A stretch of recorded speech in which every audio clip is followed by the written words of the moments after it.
नमस्कार, सपथ समाचार में आपका स्वागत है। पेश है आज की मुख्य खबर। यूपी के मेरठ स्वामी मुक्तेश्वरानंद सरस्वती महाराज जी ने आज मेरठ में प्रेस से बात करते हुए मुर्शिदाबाद में बाबरी मस्जिद की नींव रखे जाने पर कहा कि मस्जिद बनानी है बना लो, लेकिन बाबर के नाम की मस्जिद किसी भी दशा में स्वीकार नहीं की जाएगी। किसी समय बाबर आ गया था, उस समय हमारी क्या मेरी कमी रही हम विचार करेंगे, लेकिन आज हम उस कमी में नहीं हैं कि हम बाबर की नाम की किसी भी चीज को अब भारत में स्वीकार करें। उन्होंने कहा कि हिंदू राष्ट्र बनाने के लिए सबसे पहले हमको हिंदू बनना पड़ेगा। अभी हम ठीक से हिंदू नहीं बन पा रहे हैं, क्योंकि जो व्यक्ति गौ माता की हत्या को भी सह ले, चुप रह जाए, गौ माता को राष्ट्र माता घोषित करने और देश भर के लिए एक कानून गौ हत्या के लिए बनाने का अभियान चल रहा है। उसी के क्रम में सभी संतों से आह्वान कर रहे हैं कि राजनीतिक पार्टियां कहती हैं कि उन्हें संतों का आशीर्वाद प्राप्त है और संतों के मार्गदर्शन में काम कर रहे हैं। ऐसा कई बार बताया जाता है। हमने सब संतों से पूछा है कि आप बताइए कि आप आशीर्वाद दे रहे हैं और अगर दे रहे हैं तो आपके अनुरूप कार्य किया जा रहा है। स्वामी मुक्तेश्वरानंद सरस्वती जी ने कहा कि 10 और 11 मार्च को दिल्ली में सभी संत जमा होंगे और आशीर्वाद पर पुनर्विचार करेंगे। उन्होंने पश्चिमी बंगाल और यूपी में आगामी विधानसभा चुनाव को लेकर कहा कि यूपी और पश्चिम बंगाल में चुनाव लड़ेंगे। उन्होंने कहा कि गौ रक्षक सभी विधानसभा सीटों पर चुनाव लड़ेंगे।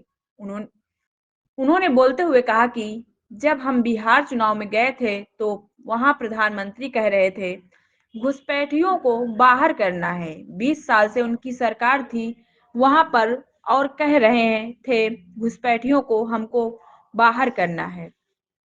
20 साल से क्यों घुसने दे रहे थे?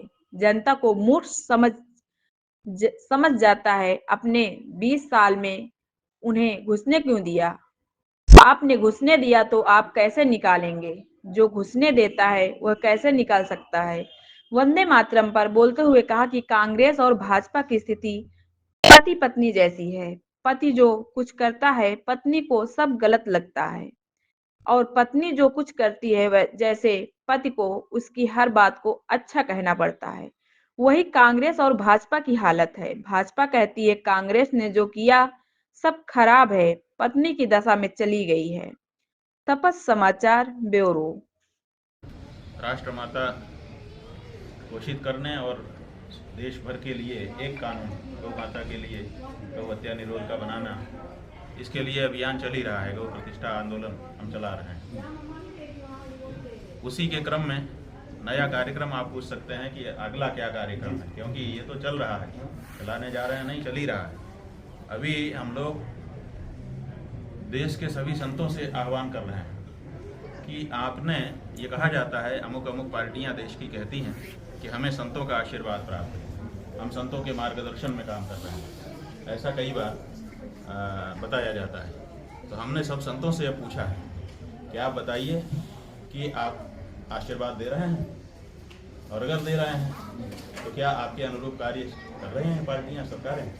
अगर कर रही हैं तो आप दुगना आशीर्वाद दीजिए, और अगर नहीं कर रही हैं तो अपने आशीर्वाद की पुनर्वापसी पर विचार करिए, क्योंकि जो समर्थन देता है उसको समर्थन वापस लेने का अधिकार है। जैसे वीपी सिंह की सरकार जब बनी थी तो भारतीय जनता पार्टी ने उस सरकार को समर्थन दिया था।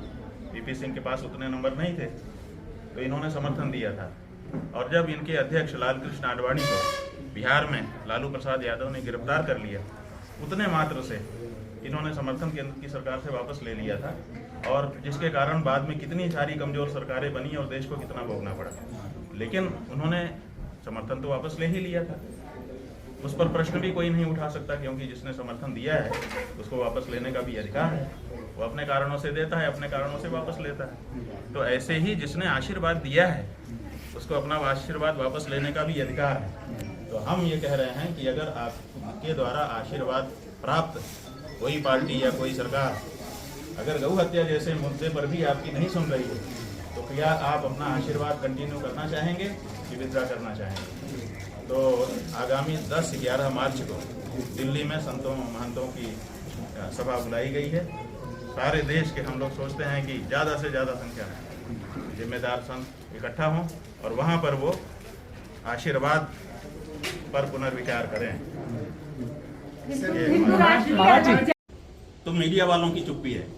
जब देश के प्रधानमंत्री ने कह दिया मैं गंगा का बेटा हूं, मुझे गंगा ने बुलाया है, आज तक आपने क्यों नहीं पूछा कि तुम जब गंगा के बेटे थे और गंगा ने तुमको बुलाया था तो गंगा में ये सब क्यों हो रहा है? आप आज हमारा दोष निकाल रहे हो। ये मीडिया की कमी है। मीडिया प्रश्न पूछना शुरू करे, उनकी जिम्मेदारी तय हो जाएगी।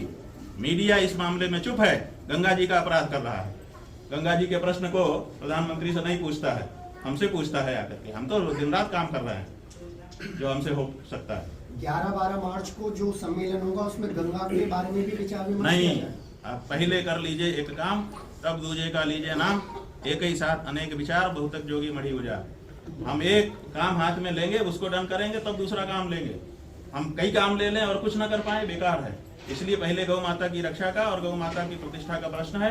पहले हम केंद्र की सरकार से वो प्राप्त करना चाहेंगे और उसके लिए हमको जो कुछ करना पड़ेगा हम सब कुछ करने को तैयार हैं। अब केंद्र सरकार को गौ माता को राष्ट्रमाता घोषित करना पड़ेगा और पूरे देश में एक गौ हत्या निरोधी कानून बनाना पड़ेगा।